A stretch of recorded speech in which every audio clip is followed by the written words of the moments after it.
Right, we'll get started then. Good morning, everyone. My name is Tevin. I'm the Kickstart executive here at Pathway CTM. I'll be facilitating your session today. In a short while, we'll hear from Jonathan. But before I do hand over, I'd like to turn your attention to our Q&A box at the bottom of your screen, or chat box if you see that instead. If you have any questions during the presentation, do feel free to bring it up. Otherwise, we'll have some time at the end for the Q&A session where you'll be able to ask any question you'd like to hear. If you're watching this back recorded, do feel free to email us any questions at student@pathwayctm.com. That's student@pathwayctm.com, and we'll be sure to answer any questions you have. But without further ado, Jonathan, over to you. Okay, thanks, Tevin. Good morning, everyone. My name's Jonathan Smith, and I work for the Environment Partnership, or TEP for short. And I'm Associate Director of Arboriculture and a Chartered Arboriculturist. And I manage a team of 11 tree experts. And I'm hopefully going to, sort of give you a little bit of an intro today into the subject of arboriculture and what career opportunities are available. And because of course this is sort of linked to the biology subject at school, and trees and plant growth are obviously only one part of the biological processes, but as trees are some of the largest organisms on earth, certainly on land and above ground, they command their own sort of scientific specialism. And I was quite sort of excited and pleased to be invited to speak to you today about it, because it was at school that I was first introduced to a tree surgeon as part of sort of a work placement.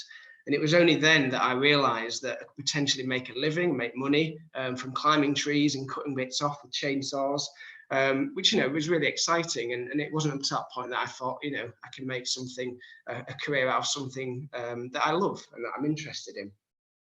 And so arboriculture, as shown on the screen, is derived from sort of the Latin for arbor and tree. So you might be familiar with that for arboretums, say, so they're collections of trees that are present in parks and gardens, and culture, we're sort of tending of trees.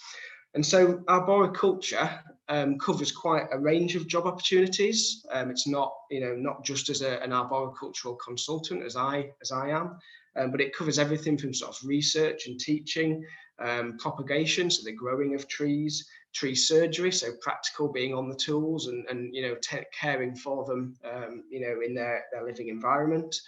It can cover things like population management, so a macro scale, and veteran or aged, so very old tree care, so managing them through their later stages of life when they often become the most valuable.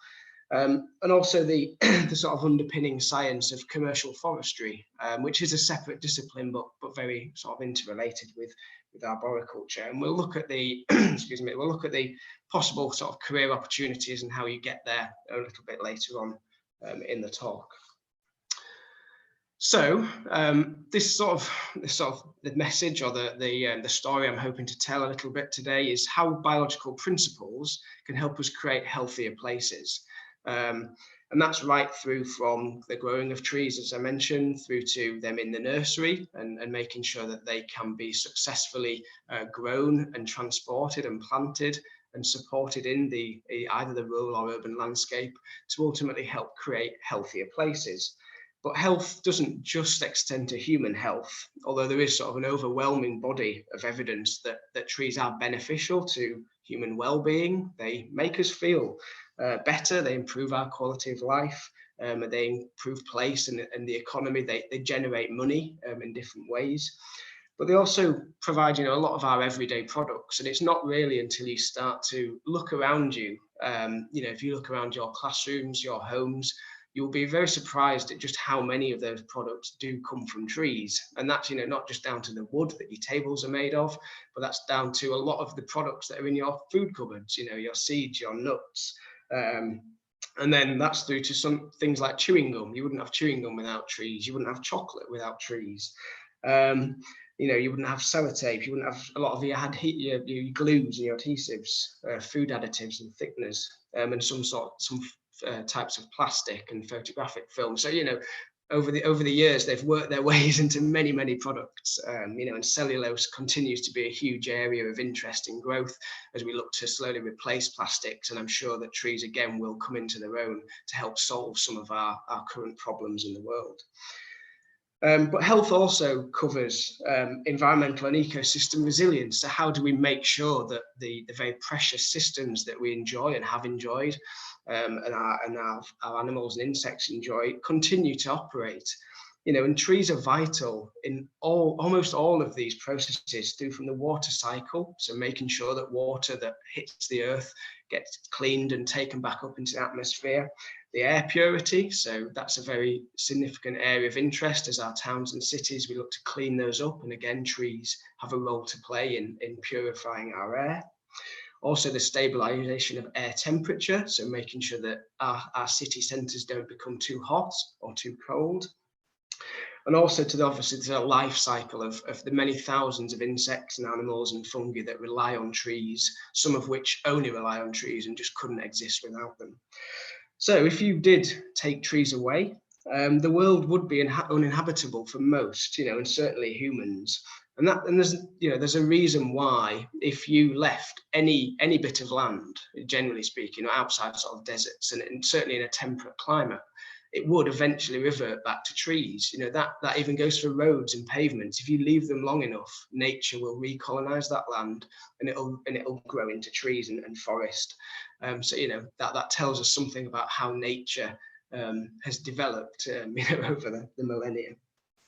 So we need to use the science, the biology of how trees grow and how they're likely to react to changes in their environment, to help them integrate them into our urban and rural landscapes, to help them, get the best out of them, to help us regulate the natural processes, and to build resilient landscapes, in the face of climate change and other pressures that, are very much coming to the fore. In all of these things, trees are, one of the cornerstones to these, and could effectively be part of the solution to most of these. So I work, as I say, for the Environment Partnership, and we are a multidisciplinary consultancy. We were established in 1997, and we now employ around 140 staff working out of 5 offices across the UK. So we have a national coverage. Arboriculture, of which I am the service lead, is just one of a number of different disciplines or services that we offer. And they're shown on screen. I apologize, this slide is not the clearest it could be, and I'm not going to go through each one of these. But the main ones are arboriculture, ecology, landscape design, landscape management, and environmental planning. And we do a lot of visualization and archaeology as well, as sort of more smaller but ancillary services. And I guess we pride ourselves on being able to offer these different disciplines, and in doing so add value to the work that we do, because we recognize that trees and arboriculture are not they don't operate on their own. They are part of ecology. They are a major part of the landscape. So when we're doing landscape and visual assessment, they have a role. They're also a material consideration in the planning process. So when we're doing our planning application, that would feed into the environmental planning sector. So all of these things are integrated, and we benefit. I benefit with working in this multidisciplinary consultancy of learning different things. If I want to know, what is this that's growing on this tree or living in this tree, I can go and ask an ecologist. If I want to know, is there any historical significance to this tree along this old field boundary, I can go and ask one of our heritage experts. So that's what that's one of our unique selling points as a business, and that stood us in good stead, and we're seeing more and more companies replicating that model as we go forwards. So what do I do? What is the role of an arboriculturist or an arboricultural consultant? Well, at most, it's an independent advisor. So I would describe myself when I say, I'm an arboriculturist, and everyone goes, what's that? I say, well, basically, I'm a tree expert. And I, within my role, anyone could pay me to give them advice on trees or any aspect of trees. But I need to be independent, and that's very important. We'll have a look at a few of the values that contribute to being a good, arboricultural consultant later on. But the utmost, I've got to be independent. I have to represent my clients, but it's my job to give them honest advice, be that good or bad, to help them navigate, the world, and be that in a planning context, so development-related work. We might be asked to evaluate a site, a piece of land that someone would like to take forward for construction, and tell them what trees they've got, what species are they, what condition are they in, what is their value, what's their remaining life expectancy, are they rare, do they have any other historical or commemorative sort of significance that needs to be taken into account and weighed up in the planning balance when others are making decisions. And obviously trees are but one of a number of different things. I'm not suggesting that trees should always come top of the list, but I'm there as their voice, I guess, so that they're at least in the list, and people can make informed decisions on whether it's okay to remove trees, or if they do, how many trees would they need to plant to offset that, and whether that should be on-site or off-site, or as part of a sum of money that's given to someone else to plant trees or do good elsewhere. Another big part of our job is to give tree health advice. So that's often termed tree risk inspections. So every person who owns land and has trees on it, and therefore owns the trees, has a legal duty to ensure that they are maintained in a reasonable state of care. Be that for the public, if it's next to a public road, or it's on a piece of land where you're inviting the public to come onto it, or if it's just, even trespassers have rights. So if you own big trees, you could never claim that you have no duty of care, albeit that obviously there's different levels depending on what you are using your land for, and also the resources and ability you have and knowledge you have to be able to care for those trees.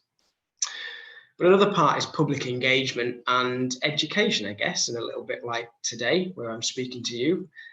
There's not really a week that goes by where someone doesn't come and just inquire about what we're doing, or I'll be doing a job on one site and they'll say, "Oh, I've got a tree over here. Can we come and have a look at this?" So being able to converse and being enthusiastic and educate and often dispel quite a few myths about trees, all forms part of the role.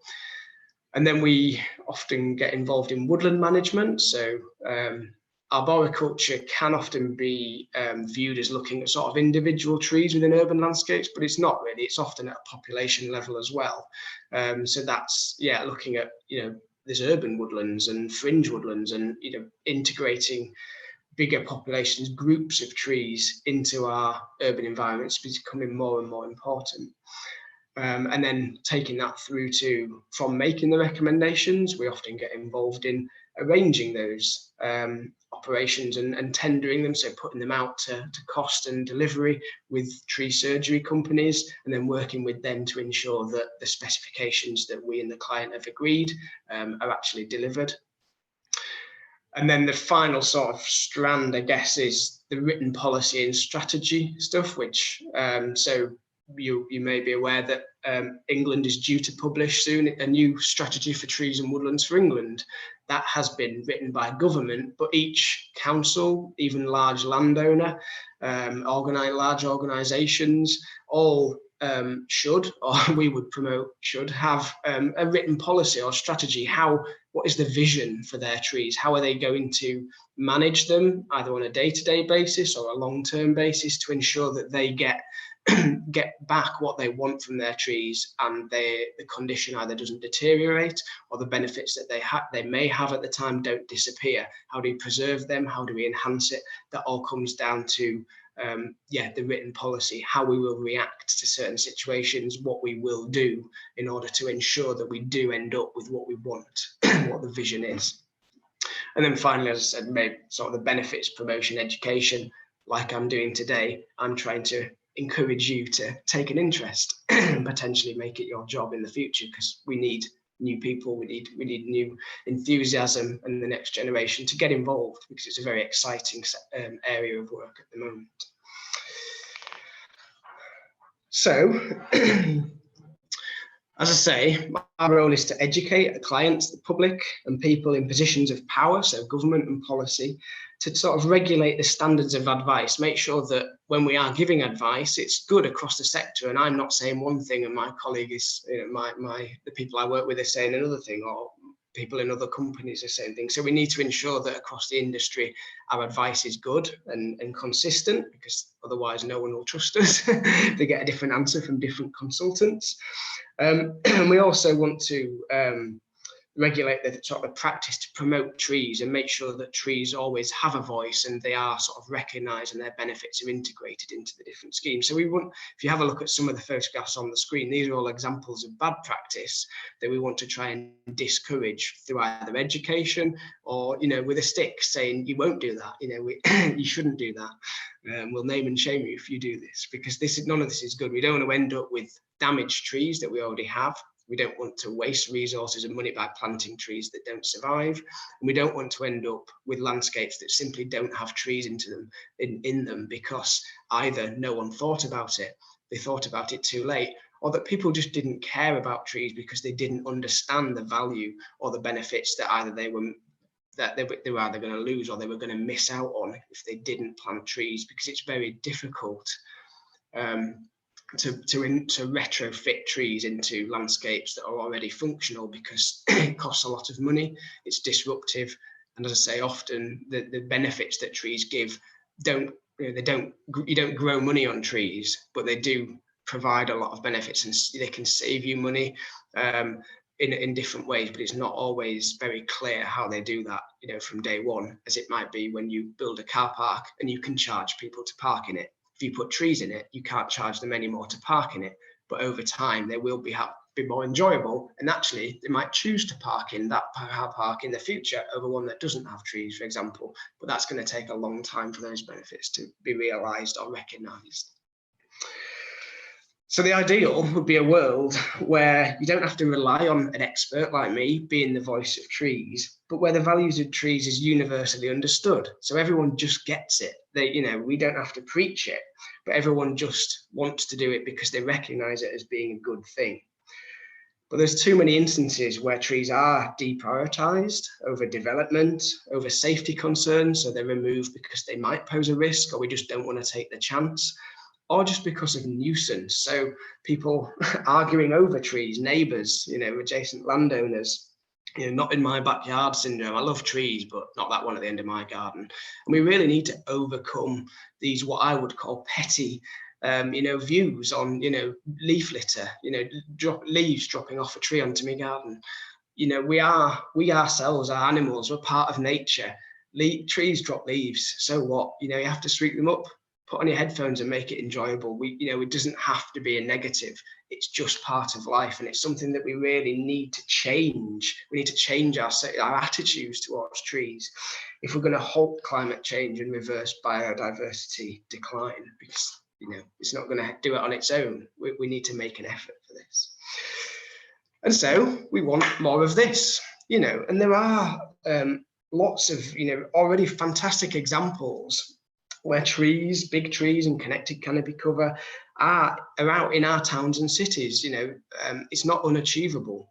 And it's great to see that protection and establishment of trees is growing politically. So, for example, there are several, existing active government funding schemes that provide money to plant trees in urban environments. These are relatively new funding schemes from the current government. And also to create woodland for carbon capture. And also to promote sort of biodiversity and strengthening of policy to secure biodiversity net gain. So that's something that is on the horizon, that's going to come in. So what that means is that in the future, every development of any size will need to be able to demonstrate how it improves nature, how the biodiversity is better off after the development than it was before. And that, unfortunately, up to date, that's not always been the case. As I say, trees and ecology have often come second fiddle to the requirement for houses, for example, or employment. And these are all important things, but they aren't mutually exclusive. You don't just have to have a hospital. You could have a hospital and provide biodiversity. And again, you can improve the environment in doing so. And that's what, the government and society is moving towards. So there's a lot of really positive, a positive atmosphere out there. We just now need to turn that into realization. So we're also using science and research, the biological how and why, to guide future tree planting choices, to cope with climate change. So we're now looking at what grows well in hot countries so that we can look to see whether they would work in our towns and cities, looking at future climate change projections, and also looking at what trees might be good for air pollution, or sort of all the ecosystem service benefits that we know trees can provide. Where are they already been delivered, and how can we transfer that science over to our country? We're also looking at developing disease-resistant trees. So some of you may have heard of Dutch elm's disease, or even the more recent ash dieback disease. We've now got disease, elms that are not that won't succumb to Dutch elm's disease, and they're being reintegrated back into our landscapes. And it's taken, years of scientific research, biological research, to enable us to artificially create these trees and sort of overcome a problem, and that's an area of potential work that some of you may be interested in. And also we're developing new products, so new geotextiles and plastics and things that can go into our landscapes to create suitable growing conditions for new trees, so perhaps beneath hard surfaces, or for how to build and construct different things around existing trees. So again, that it's not one or the other. It can be both. We can achieve what all stakeholders and what all interested parties want to achieve. And so the most fascinating part, I guess, for me, and why I sort of got into the role that I'm doing today, is because each tree sort of tells a story. And it's called, it's been coined by a sort of a German doctor, Klaus Mathek, and this is one of his pictures, called the body language of trees. And so by looking at a tree, you can almost tell what has gone on or what is going on, either internally or externally. And we have to use these signs. So what we can't do is cut every tree down and go, oh yes, it was hollow. We need to use a sort of external signs. And as trees are self-optimizing, so they will only ever expend energy and resources where it's necessary to survive or reproduce. So they don't go to the gym and work out just to look good. So that tells us that every bulge or crack or bend in their bodies, in their structure, is done for a reason, and therefore we can try and follow that source of information and try and work out why. And so the picture there that you can see, the illustration, is sort of demonstrates a few of the different ailments, I guess, or defects or conditions that a tree can get. Hopefully not all at the same time, otherwise a tree would be in difficulty. And then we can see a photograph of, again, sort of a tree that has undergone some of these processes. And it's quite fascinating, that every tree, if you look at them closely, it is different, particularly sort of middle-aged and mature trees. They're all different, and if you look closer, they'll all tell you a story. It's just not many people take the time to read it.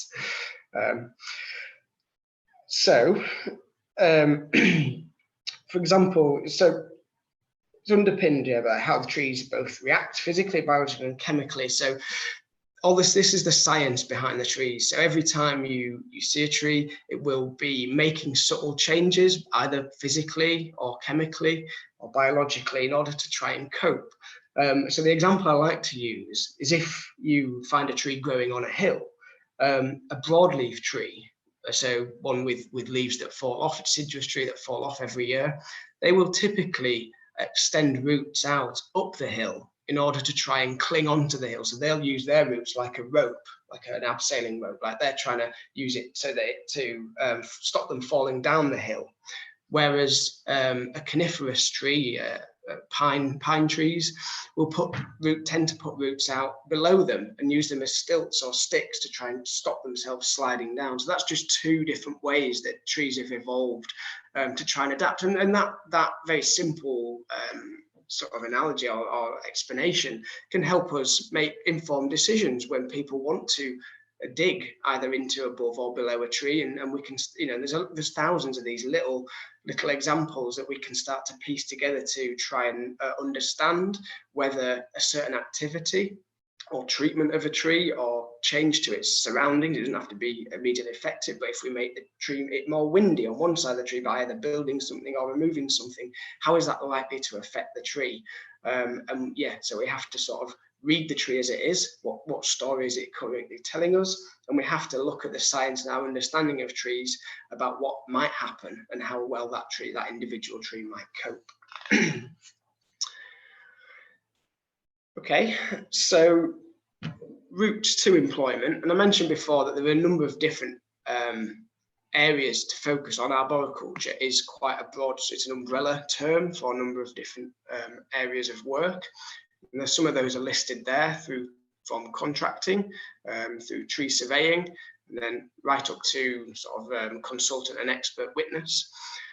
And to get into this line of work, there are generally two routes. So the first one is the one that I took, which is sort of further and then higher education.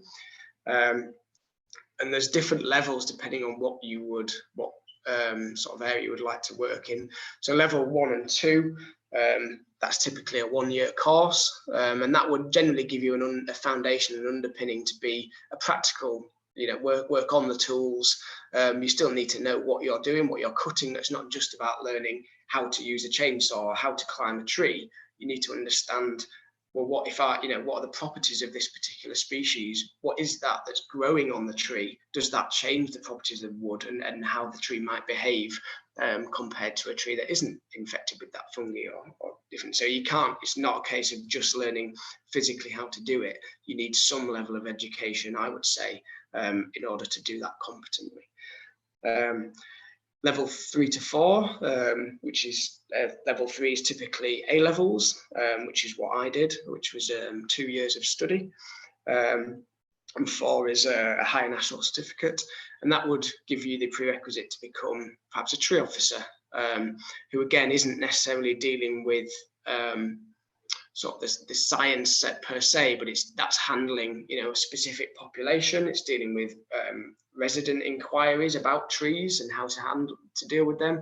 It might be reviewing planning applications and the type of reports that I write that accompany those, and determining whether they are okay, and giving an opinion on whether that is an acceptable level of tree loss and mitigation, so a compensation for the loss of those trees. And then level 5 and level 6 are generally sort of foundation degree and 2 to 3 year courses, or BSc, which is what I did. At the time, mine was a 4-year course because it included a placement year when I was lucky enough to climb trees in New Zealand and work for a company that had a council contract over there. So it's quite laid back, but got to climb some very, very big trees in the sunshine.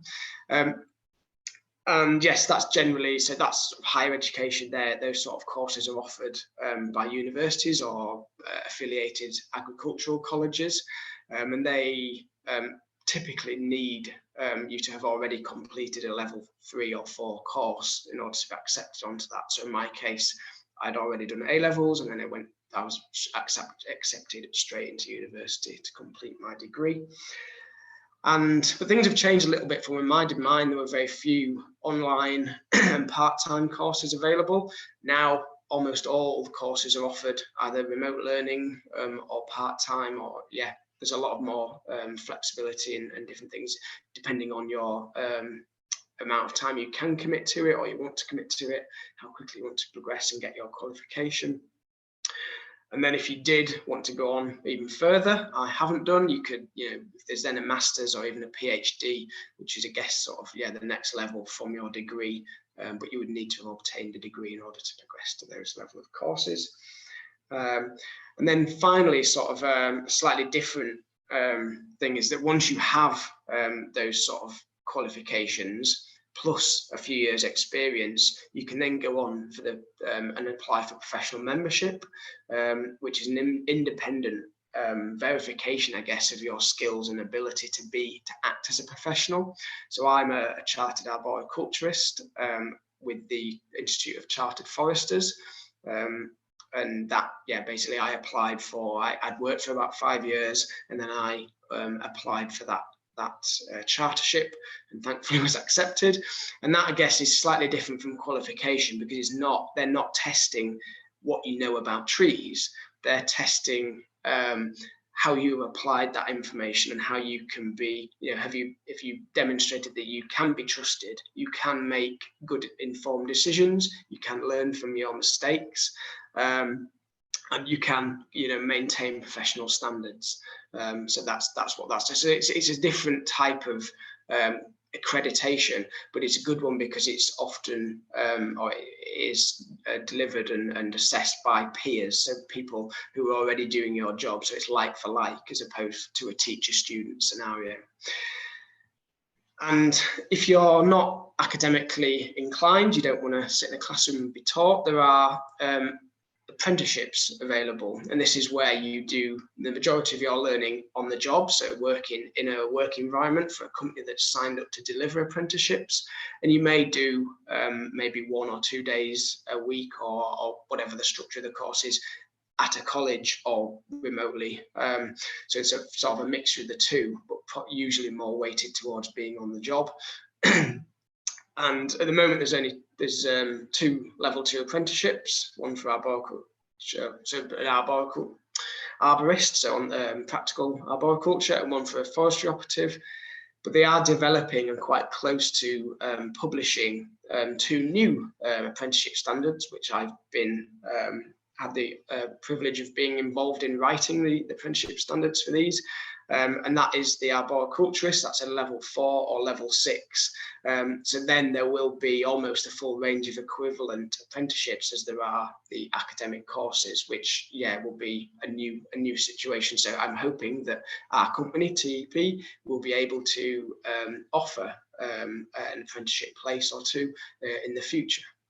That's the idea, because it's a really good opportunity for us to take someone on that's perhaps a bit younger than we may normally be able to do, and also to train them in the ways of TEP, the ways of our company, alongside them gaining their qualifications as well, which is slightly unique and different approach than we've taken previously.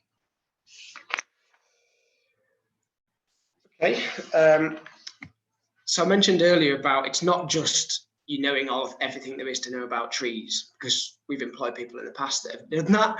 And so if you can't communicate it or do it in a way that is, attuned to the company's professional values, or in a way that's, very professional, then that sort of limits how well you are going to be able to do the job, because we don't sit in a room and just mutter about trees. We are part of an active world of different consultants and disciplines and clients and the public and students, and so you have to be able to engage with people.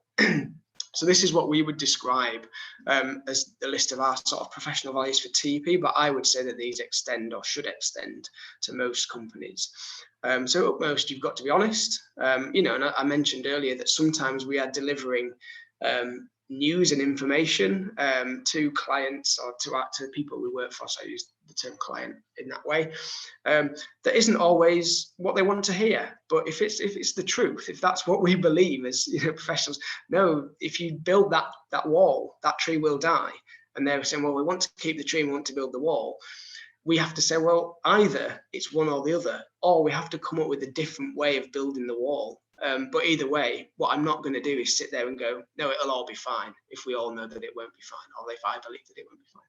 So we need to be, and that's the only way we can be, if we are seen as individuals or as an industry to be dishonest, then our integrity, our whole profession just falls away. And that goes for most all professions, but speaking for arboriculture, we need to maintain that hard line on honesty.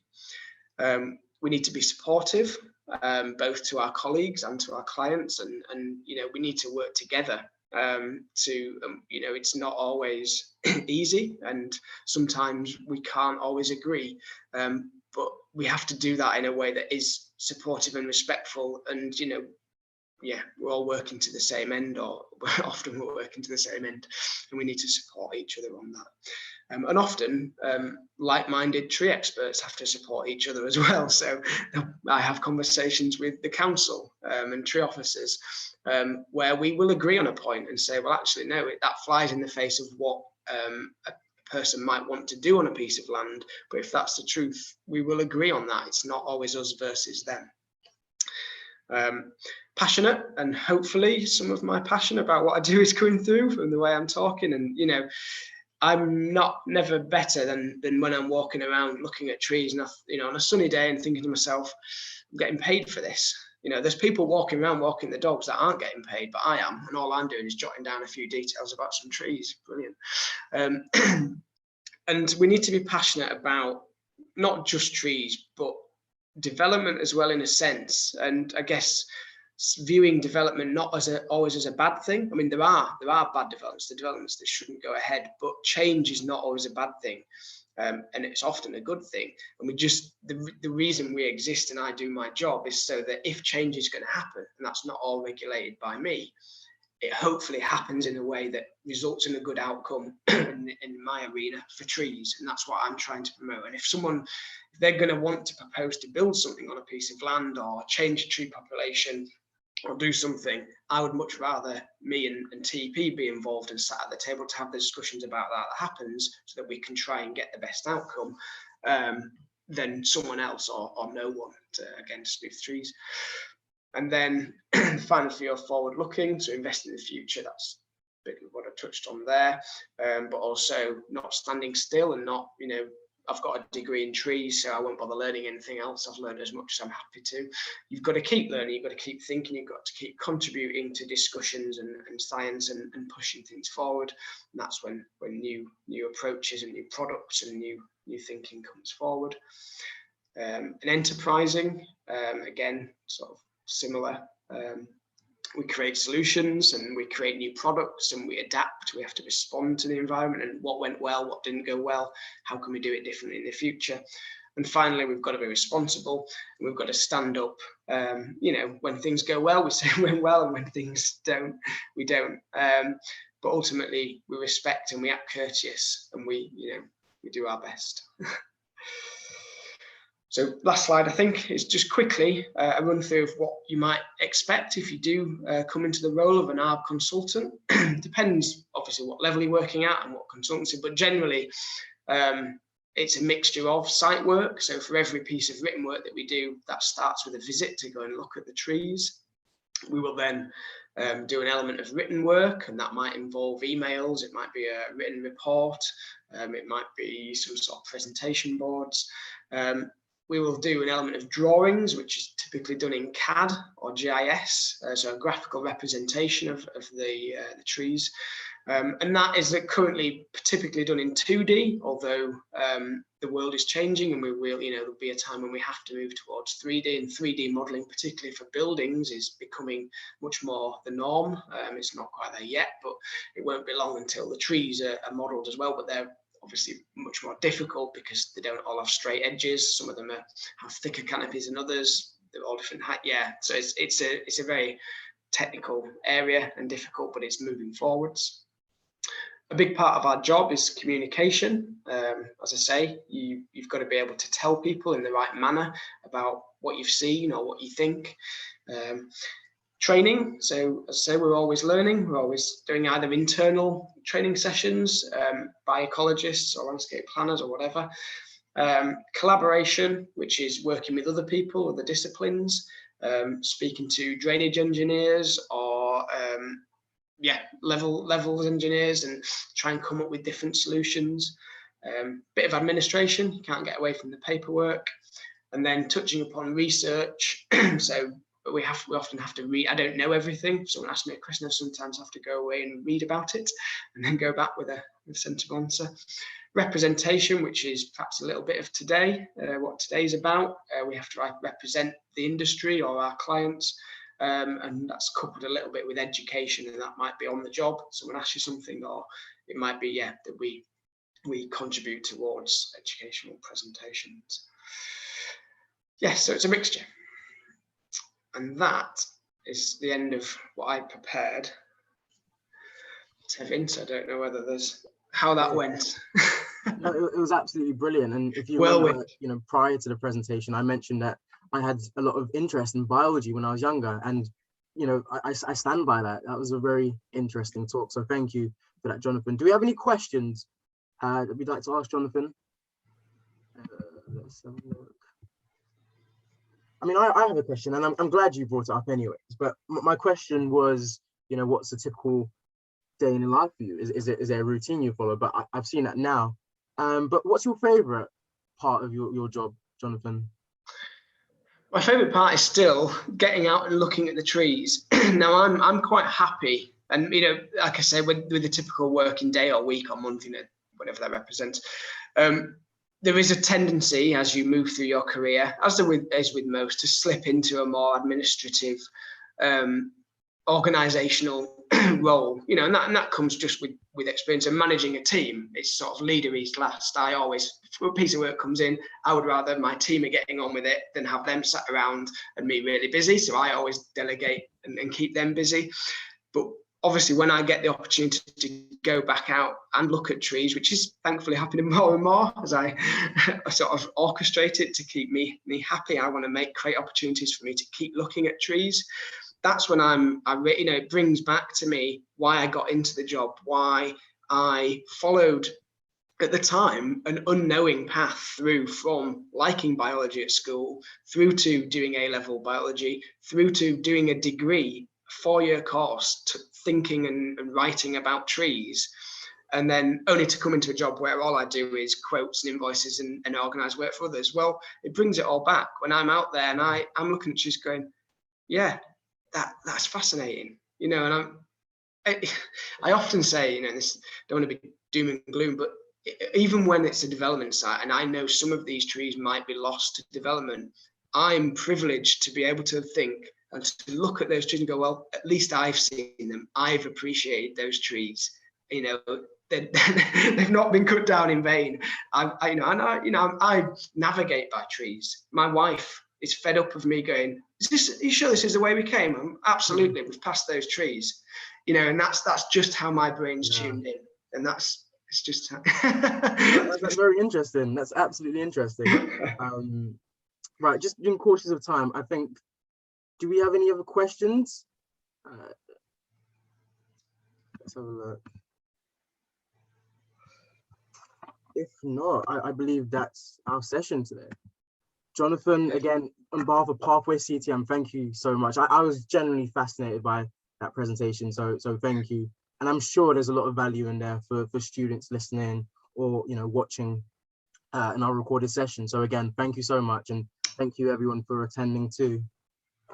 You're welcome. It is a really rewarding career. So yeah, if you are, have a look at it. There's a lot of different scope and options within it. So I implore everyone to at least consider it, because it is really rewarding. Thank you, Jonathan. Cheers.